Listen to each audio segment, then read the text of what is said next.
geldiniz. Teşekkür ederim. Biz kastın desteğinde bulunmaya geldik. İsterseniz şöyle geçelim. İnşallah teşkilatlarımıza da söyleyeceğiz, halkımıza da çağrıda bulunacağız. Allah razı olsun. Bizlerin bir öncülük edelim. İnşallah. Sizler de kan verecek misiniz? Arkadaş söyleyeyim, yardımcı olsun. Boy planı yazalım. Ağrı kesici, kan sulandırıcı değil. Yok, kazanması sıkmıyor değil mi? Üstten. Anjiyo olsa yapabiliriz.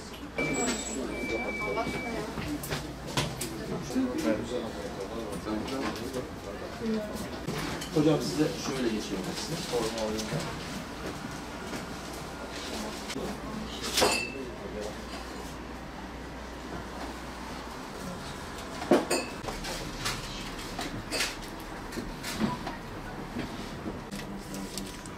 Dedik ki madem kan veriyoruz bir de haberleştirelim.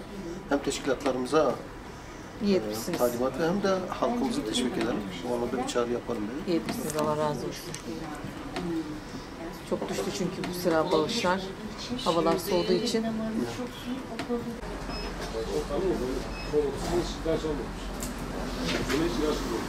Batman Kızılay Kan Merkezi yetkilileri bize başvurup kan stoklarında azalma olduğunu, kana ihtiyaç olduğunu söylediler ve bizi davet ettiler, kan vermeye davet ettiler. Biz de Hüdapar Batman İl Başkanı, Merkez İlçe Başkanımız, Gençlik Kolları Başkanımız ve teşkilatımızdan bazı arkadaşlarla bu çağrıya destek olmak için kan alma aracını ziyaret ettik. Kan başında bulunduk. Teşkilatlarımıza bu talimatı vereceğiz inşallah Teala. Teşkilatlarımız, gençlik kollarımız gelip kan verecekler. Bu bağlamda halkımıza da çağrıda bulunuyoruz. Kan insanın hayatını kurtarabilecek en önemli unsurlardan bir tanesidir.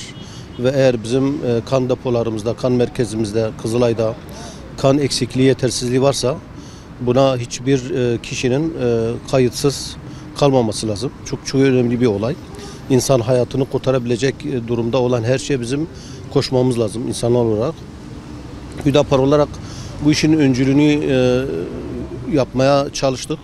İnşallah Teala halkımız da bizim bu çağrılarımıza destek verecek, bu duyarlılığı gösterecek. Gelip kan merkezindeki bu azalmayı tedarik edecek şekilde destek sunacaklar. Çünkü dediğimiz gibi neticede insanın hayatı söz konusu. İnşallah Teala bu yetersizlikler giderilecek.